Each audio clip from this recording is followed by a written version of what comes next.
علی بھائی اگلا سوال ہے، اسلام میں رقص کرنے کی کیا شرعی حیثیت ہے؟ ڈاکٹر طاہر القادری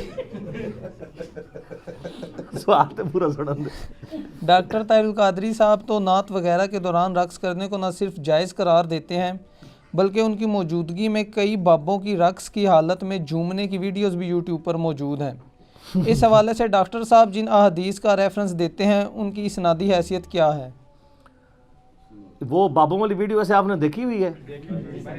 دیکھیں، آپ اندازہ کریں آخری عمر کے کام کیتا انہوں نے، اور ظلم یہ ہے کہ دین کے نام پہ یہ سب کچھ ہو رہا ہے۔ سر یہ اس طریقے سے ناچنا کودنا یہ اتنی بڑی فوش غلطی ہے کہ جس کے اوپر اجماع امت ہے کہ یہ والا رقص اس طریقے سے کرنا، ایسے جھومنا، اور وہ میں آپ کو بتاؤں وہ جس زبان میں وہ کر رہے ہیں نا ان کو پتہ بھی نہیں ہے وہ کیا ہے، تو جھومنے کس بات کے اوپر ہے؟ یہ اسی طریقے سے جب محفل قرات ہو رہی ہوتی ہے نا تو عذاب کی آیات پہ بھی لوگ کہہ رہے ہوتے ہیں سبحان اللہ، حالانکہ صحیح مسلم میں حدیث ہے کہ نبی علیہ السلام جب تہجد کی نماز پڑھا کرتے تھے تو جہاں جہاں عذاب کی آیات آتی تھیں تو اللہ سے عذاب جہنم کے اگینسٹ پناہ مانگتے تھے۔ اللہم انی اعوذ بک من عذاب جہنم، آمین، اللہم اجرنا من النار، آمین، اور یہ اس پہ بھی سبحان اللہ کہہ رہے ہوتے ہیں۔ تو وہ بابے بھی جھوم رہے ہیں، وہ تو کسی اور زبان میں ہی وہ گنگنائی جا رہی ہے جو ویڈیو چل رہی ہے۔ ڈاکٹر طاہر القادری صاحب علمی آدمی ہیں، بڑی حیرانگی ہوتی ہے کہ وہ جن چیزوں کا سہارا لیتے ہیں اور ان کا بھی کیا قصور، پرانے بزرگ بھی یہ کرتے رہے۔ آپ حیران ہوں گے کہ یہ پہلی دلیل جو ہے نا رقص کی قرآن سے لیتے ہیں۔ سر اگر جان کی مان پاؤں تو آپ کو وہ آیت پڑھ کے سناؤں تو پھر آپ نے ان بزرگوں کا اور ان کے بڑے پرکھوں کا، صوفیاء کا مذاق آپ خود اڑائیں گے کہ ان لوگوں نے کس چیز کو بنیاد بنایا۔ وہ سورہ سواد کی آیات ہے، 41 نمبر آیت ہے آنورڈ، پارہ نمبر 23 کے اندر، اعوذ باللہ من الشیطان الرجیم، بسم اللہ الرحمن الرحیم۔ اسی لیے میرے بھائی قرآن سے پہلے اعوذ باللہ پڑھی جاتی ہے، ورنہ قرآن پڑھ کے بھی کوئی غلط رزلٹ نکال لے، یہ شیطان کے اگینسٹ اللہ کی پناہ کیوں حاصل کی جاتی ہے کہ یہ نہ ہو کہ اس قسم کا کوئی شیطان گھس جائے کہ قرآن میں لکھا کچھ اور ہو اور آپ اپنے ماننے والوں کو کچھ کا کچھ بنا کے بتائیں۔ وہ یہی کر رہے ہوتے ہیں نا۔ یہ جی 41 نمبر آیت سورہ سعد، پارہ نمبر 23۔ حضرت ایوب علیہ السلام کا ذکر، آپ کو پتہ ہے ان کو اللہ تعالیٰ کی طرف سے آزمائش آئی تھی، بیماری آئی تھی ان پہ۔ یہ جو کہتے ہیں ان کے جسم میں کیڑے پڑ گئے تھے اور وہ کیڑا نیچے گرتا تھا اوپر رکھ لیتے تھے، یہ جھوٹ ہے، ایسا نہیں ہے، یہ سب اسرائیلی روایتیں ہیں۔ وَاذْكُرْ عَبْدَنَا ایوب، ہمارے بندے ایوب کو یاد کرو، اذ نادا ربہ، جب انہوں نے اپنے رب سے دعا کی، انی مسنی الشیطان بنصب وعذاب، کہ اے میرے رب بے شک شیطان نے مجھے چھو لیا ہے تکلیف اور دکھ کے ذریعے۔ اچھا وہ کوئی وسیلہ واسطہ نہیں پیش کر رہے، اللہ ہی سے فریاد کر رہے ہیں۔ ارکض برجلک ھذا مغتسل بارد وشراب، تو اللہ تعالیٰ نے ان کو وحی کی کہ اپنا پاؤں زمین پہ مار، یہ ہے ٹھنڈا پانی تیرے غسل کرنے کے لیے اور پینے کے لیے۔ وہ کہتے ہیں جو حضرت ایوب علیہ السلام نے زمین پہ پاؤں مارا نا، یہ رقص کی دلیل ہے۔ ہائے ہائے ہائے، کتنے پہنچے نے سرکار، ہائے ہائے ہائے۔ وَوَهَبْنَا لَهُ أَهْلَهُ وَمِثْلَهُمْ مَعَهُمْ، تو ہم نے ان کو مزید ان کے اہل، بیوی اور بچے ان کے سارے فوت ہو گئے تھے، اللہ کہتا ہے ہم نے دوبارہ نئے بیوی بچے دیے اور اس کی مثل اور عطا کر دیے، رحمتم منا، اپنی طرف سے رحمت، وذکریٰ لأولی الالباب، جس میں نصیحت ہے اہل عقل کے لیے۔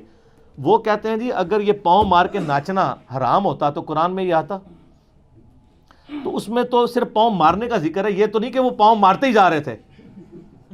وہ تو اما ہاجر کے لیے بھی، جن کو آپ ہاجرہ کہتے ہیں، لفظ ہاجر ہے، ان کے لیے بھی سیدنا اسماعیل علیہ السلام کے لیے وہ زمزم جاری ہو گیا تھا، بخاری میں اشارہ تھا، نہ تورات میں ذرا ڈیٹیل کے ساتھ واقعہ موجود ہے۔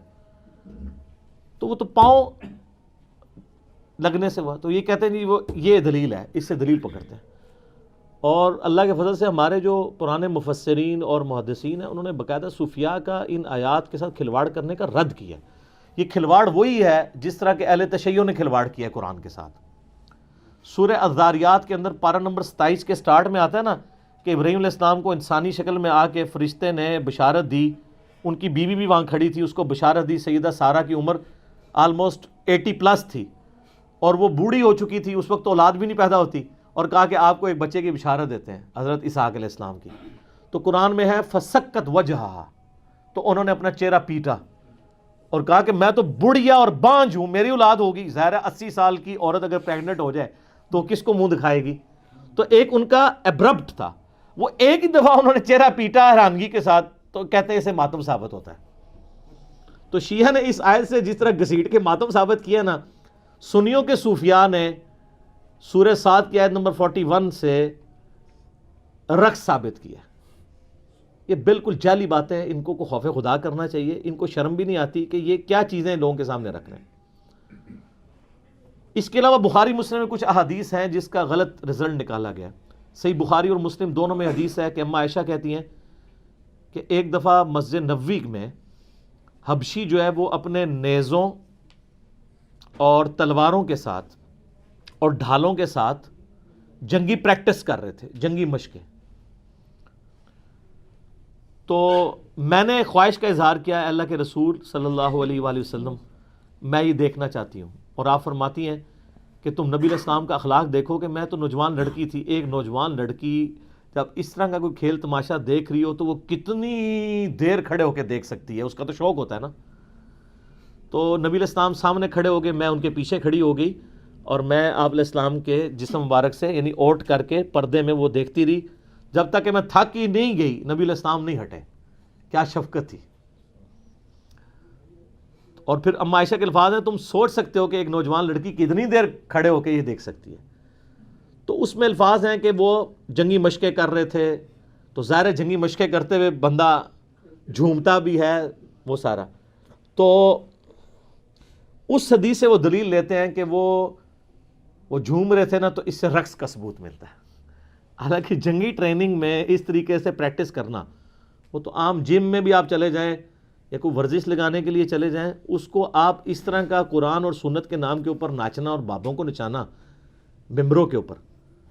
اسی حدیث کے کانٹیکسٹ میں یہ حدیث بخاری اور مسلم دونوں میں ہے. صحیح بخاری میں آپ فتح الباری ابن حجر اسقلانی المتوفا 852 ہجری کی فتح الباری پڑھ لیں، اور امام نووی نے جو شرح صحیح مسلم لکھی ہے وہ آپ پڑھ کے دیکھ لیں. دونوں نے لکھا ہے کہ یہ اتنا بڑا ظلم ہے اس سے رقص کو ثابت کرنا. یہ تو جنگی مشقوں کا ذکر تھا اور لوگوں نے گھسیٹ گھساٹ کے اس سے رقص ثابت کرنے کی کوشش کی.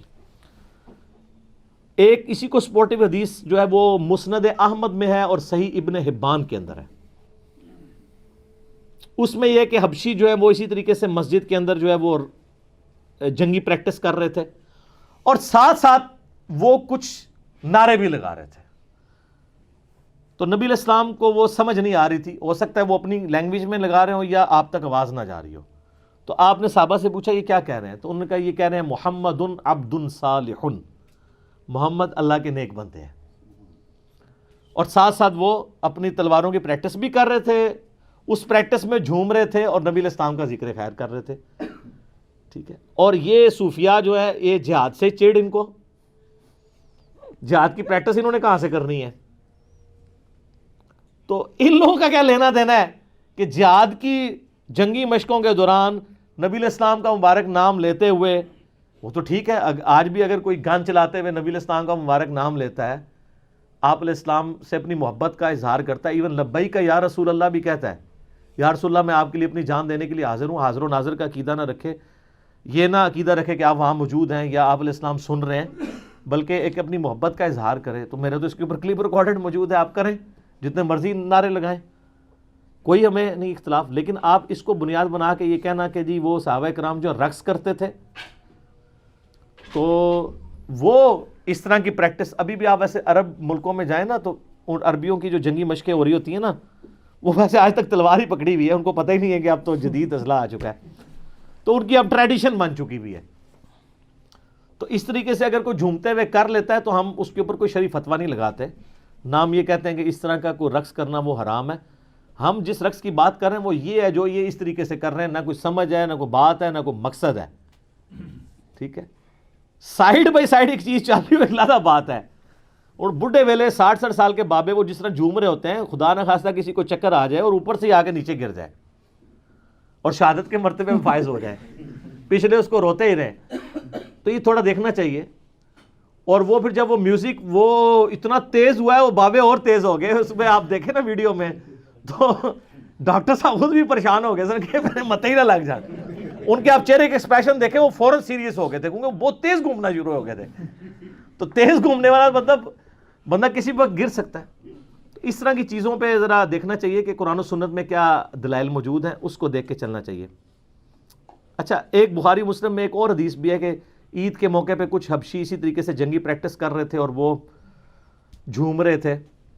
تو سیدنا عمر وہاں آئے تو انہوں نے زمین سے کنکریاں اٹھا رہی ان کو مارنے کے لیے کہ کم پایا جائے تھے. تو نبی علیہ السلام نے نا منع کر دیا. آپ نے فرمایا عید کا موقع ہے, خوشی کا موقع ہے. تو اس طریقے سے, لیکن وہ کسی مقصد کے خالی نہیں کوئی یہ کہ آپ ناچنا شروع کر دیں, کسی مقصد کے ساتھ اٹیچ کوئی چیز ہو. ہاں کسی کو وجد واقعی نیچرل آ جاتا ہے, اس کے اوپر بھی کوئی گرفت نہیں ہے. وہ تو صحیح بخاری میں تعلیقاً موجود ہے اور سنن ابن ماجہ میں پوری سند کے ساتھ ہے. مولا علی علیہ السلام کا قول ہے اور صحیح حدیث بھی ہے نبی علیہ السلام کے حوالے سے. امام بخاری تو مولا علی کا قول لے کے, ابن ماجہ میں تو مرفوعاً ہے مولا علی سے نبی علیہ السلام سے انہوں نے بیان کیا کہ 3 لوگ ہیں جن کے اوپر کوئی گرفت نہیں ہے. ایک وہ شخص جو سویا ہوا ہے, دوسرا جو مجنون ہے, پاگل ہے, اور تیسرا چھوٹا بچہ. اس کے اوپر شریعت کا قلم اٹھ جاتا ہے. تو اگر کوئی جنون والی کیفیت کسی پہ ہو جاتی ہے اور وہ کوئی نعرہ مارتا ہے, بے ہوش ہو جاتا ہے. ویسے جعلی بھی ہوتے ہیں. ہم جب دعوت اسلامی میں تھے نا تو کئی اس طرح کے جعلی لوگ ہم نے پکڑے ہیں. وہ آپ کو پتا ہے وہ لائٹس آف کر کے ذکر کراتے تھے اللہ, وہ آپ اتنی تیزی سے کریں تھوڑی دیر بعد ویسے ہی چکر کے بعد بندہ گر جاتا ہے. ایک نیچرل چیز ہے نا, اتنی دیر سے زور سے آپ ہلا رہے ہیں. تو ہم نے 1999 میں نا یہاں اعتکاف کروایا جیل میں اپنے جو مرکز فیضان مدینہ میں. تو روزانہ ہی تماشا لگا, میں 30-40 بندے بے ہوش ہوئے پڑے. میں مصیبت پڑ جاتی ہے نا یار, مطلب لوگوں کو آپ سلانا ہے. اس کے بعد پھر کیا کیا, ہم نے ایک سوئی رکھی ہوئی تھی. ہائے ہائے, سوئی تے پھر تمہیں پتہ نا فیتا مار دیندی ہے. کیڑا جعلی ہے جو واقعی جینون بے ہوش بندہ ہے, اس کو آپ سوئی مارے اس کو اثر ہی نہیں کرے گا. سن ہوا ہوتا ہے بندہ. 99.9 کیا 100% لوگ ہی جعلی تھے. پھر آہستہ آہستہ وہ وجدان ہی بند ہو گیا. روزانہ تو نہیں بندہ سوئی کھا سکتا. تو سوئی مارتے تھے, چیک کرتے, ہاں اٹھتے جاؤ. تو جب ان کو پتہ چل گیا کہ اب یہ سوئی سے اٹھائیں گے تو وہ پھر وجدان بند ہو گئے. تو سر یہ جو بابے جھوم رہے ہوتے ہیں نا, تو ایک سوئی رکھ لیں آپ, ٹھیک ہے, ایک بابے نے سوئی لا کے چیک کرو, تو انشاءاللہ تعالی ان کا سارا وجد اتر جائے گا. جیب میں بھی ڈاکٹر صاحب نے ایک جدید طریقہ دسا ہے کہ جیب میں بھی ہاتھ, وہ ہاتھ جیب سے مارو گے تو اور کچھ کر دیں تو عزت بچانا مشکل ہو جائے, پھر چور کا فتویٰ لگا دیں گے. اچھا, ایک اور حدیث ہے مسند امام احمد میں بھی ہے اور سنن کبریٰ البیہقی کے اندر موجود ہے. ویسے مزے کی حدیث ہے یہ حدیث بخاری میں بھی ہے. بخاری میں صرف اتنے الفاظ ہیں کہ نبی علیہ السلام نے زید ابن حارثہ سے کہا کہ زید ہمارا مولا ہے, جگری یار ہے, کیونکہ حضرت زید ابن حارثہ کو حضور نے آزاد کیا ہوا تھا, لے پالک غلام تھے. اور حضرت جعفر ابن ابی طالب حضرت علی کے بھائی کو کہا, جس نے وہ نجاشی کے دربار میں سورہ مریم پڑھی تھی, کہ جعفر تم شکل و صورت میں اور سیرت میں میرے مشابہ ہو. بڑی فضیلت. اور تیسرے مولا علی سے نبی علیہ السلام فرمایا, علی تم مجھ سے ہو, میں تم سے ہوں. یہ تینوں باتیں بخاری کے ایک حدیث میں جو میں نے کربلا والے ریسرچ پیپر میں ڈالی ہوئی ہیں. یہ حدیث بخاری میں تو اتنی ہے, لیکن اس کے کانٹیکسٹ کے ساتھ مسند احمد اور سنن کبریٰ البیہقی میں موجود ہے کہ مولا علی خود روایت کرتے ہیں کہ میں زید ابن حارثہ اور جعفر ابن ابی طالب بیٹھے ہوئے تھے ایک مجلس میں, تو نبی علیہ السلام نے زید سے کہا تو ہمارا مولا ہے. تو حضرت زید ابن حارثہ جو ہے وہ ایک ٹانگ پہ کھڑے ہو گئے اور انہوں نے جھومنا شروع کر دیا. اس کے بعد حضرت جعفر ابن ابی طالب سے حضور نے فرمایا کہ تم اپنی شکل و صورت اور سیرت میں سب سے زیادہ میرے مشابہ ہو. تو وہ بھی ایک ٹانگ پہ کھڑے ہوئے اور انہوں نے جھومنا شروع کر دیا, اظہار محبت کے لیے, خوشی کے لیے. پھر مولا علی کہتے ہیں جب پھر نبی علیہ السلام نے مجھ سے کہا کہ تم مجھ سے ہو اور میں تم سے ہوں, تو میں بھی ایک ٹانگ پہ کھڑا ہوا اور میں نے جھومنا شروع کر دیا. اس حدیث میں ابو اسحاق مدلس ہے, ان سے روایت کر رہے ہیں, سما کی تصریح نہیں ہے, روایت تو ضعیف ہے. امام بیہقی نے بھی کہا کہ یہ حدیث مضبوط نہیں ہے, لیکن اگر یہ حدیث صحیح بھی ہو تو کوئی حرج نہیں ہے. ایک ٹانگ پہ کھڑا ہو کے کوئی بندہ کسی خوشخبری ملنے کے اوپر اس طریقے سے جھوم کے خوشی کا اظہار کر لے تو یہ ناچ گانے اور رقص میں نہیں آتا. ظاہر ہے وہ ایک خاص, سر آپ کو نبی علیہ السلام فرما دیں تم مجھ سے ہو میں تم سے ہوں, تو آپ تو وہاں میں ہی اڑیں گے. تو میں کہتا ہوں اس روایت کو کوئی صحیح بھی مان لے, اس سے یہ بابوں کے جھومنے ثابت نہیں ہوتے ہیں. ہاں کبھی آپ کوئی قرآن کی آیت یا حدیث یا کوئی خوشخبری سن کے آپ کے اوپر کیفیت طاری ہوتی ہے تو ٹھیک ہے, اس میں کوئی حرج نہیں ہے. لیکن یہ ایک مین چیز تھی جس کے اوپر وہ دلیل بناتے ہیں کہ یہ اس سے جھومنا اور رقص کرنا ثابت ہے. اچھا سب کے پاس کچھ نہ کچھ ہے, بالکل ہی کوڑا کوئی نہیں ہے, لیکن وہ صفرے لگے ہوئے ہیں. 10 ہے نا 100 بنا لیں گے, ایک اور بزرگ آئے گا وہ کہے گا میرا بھی 0 پال ہوگی. کرتے کرتے ملینز اینڈ بلینز میں وہ چیزیں پہنچ جاتی ہیں. سٹارٹ اتنی سی چیز سے ہوا ہوتا ہے, جو صحیح بخاری میں آتا ہے. شرک سٹارٹ کس طرح ہوا تھا؟ اللہ کے نیک بندوں کی جگہ پہلے نشانیاں رکھی پتھر کی فارم میں, پھر ان کے بت تراش لیے, تھیندے تھیندے تھیں گے. حضرت نوح علیہ السلام کی قوم, اور وہ جینون اولیاء اللہ تھے جن کے نام قرآن میں ہے, یغوث, ود, سوا, نصر. یہ مطلب سٹارٹ تو بالکل انہوں نے محبت میں کیا تھا. یعوق بھی تھا, یہ 5 تھے. تو لیکن اس کا اینڈ رزلٹ جو ہے وہ بہت برا نکلا. اچھا صحیح بخاری میں ایک حدیث ہے, ایک صحابیہ کہتی ہیں کہ نبی علیہ السلام میری شادی کے موقع پہ میرے گھر آئے تو بچیاں دف بجا رہی تھی.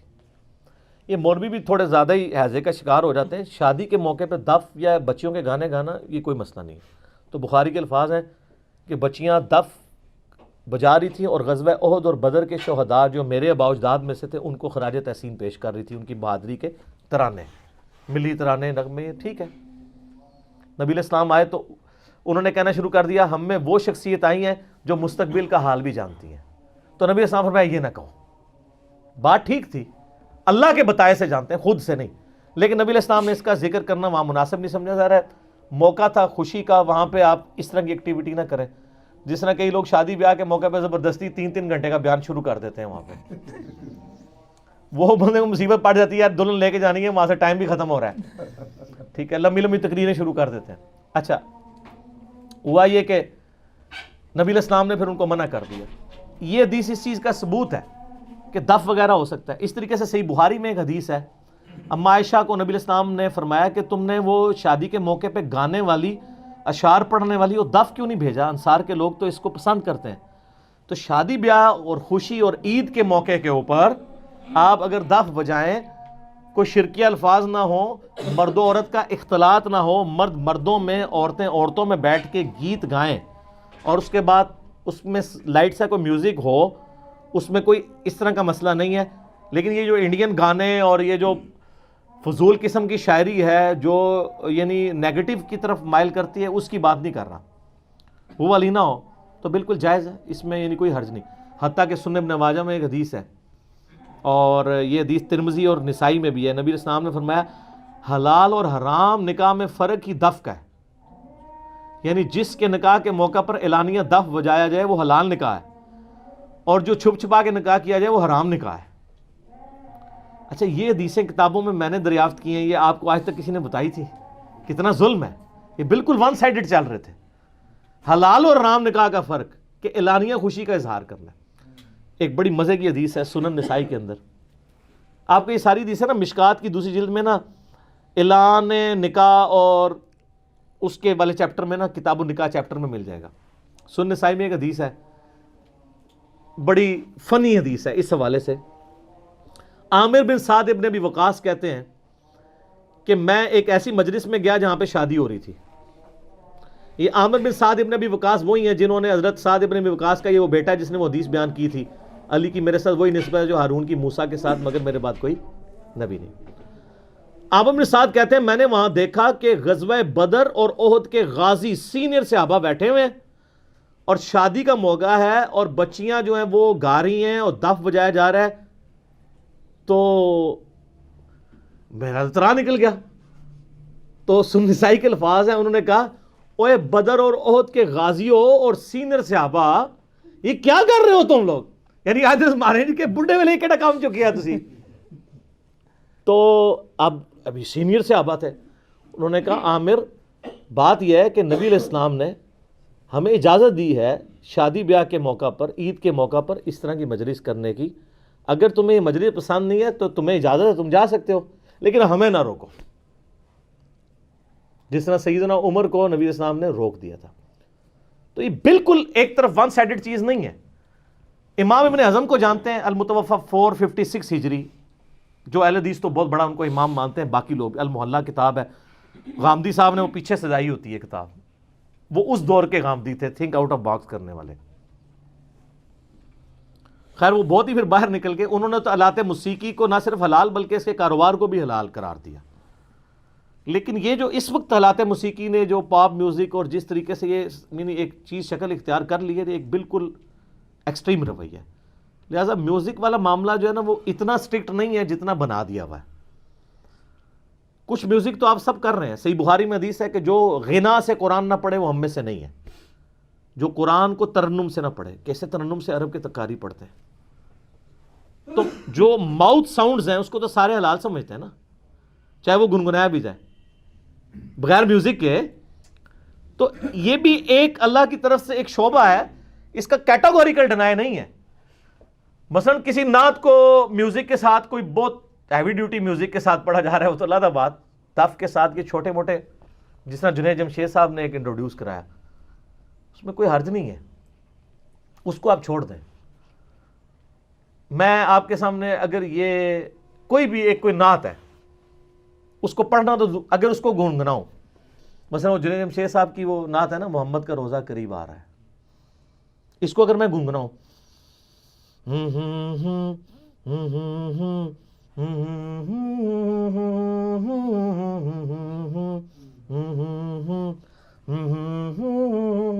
اس پہ کوئی فتویٰ لگا سکتا ہے؟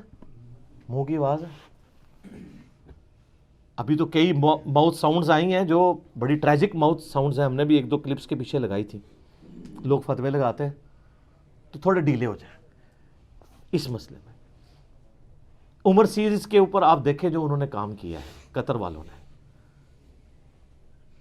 کتنے یعنی وہ سینز کے اوپر کتنے کریٹیکل میوزکس انہوں نے, وہ اگر آپ نکال دیں اس کا سارا مزہ ہی دھڑام سے نیچے آ جائے گا.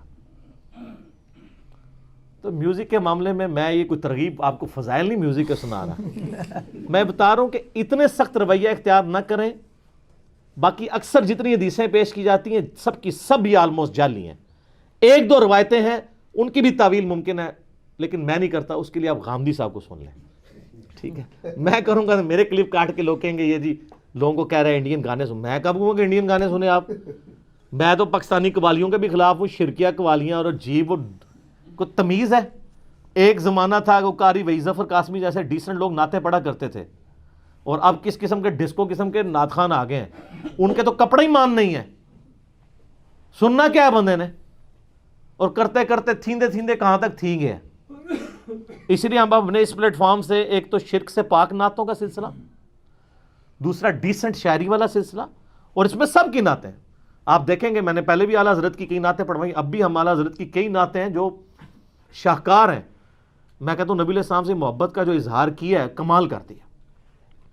ہمیں ان سے علمی اختلاف اپنی جگہ. میں اکثر اپنے بھائیوں کو نجی محفل میں کہتا ہوں, آج آن کیمرہ بھی کہہ دیتا ہوں, کہ اعلیٰ حضرت نے جو اظہار محبت اپنی شاعری میں نبی علیہ السلام کے ساتھ کیا ہے نا, اس طرح کا میرے علم میں کسی بھی عاشق نے اپنے معشوق کے لیے نہیں کیا ہوگا.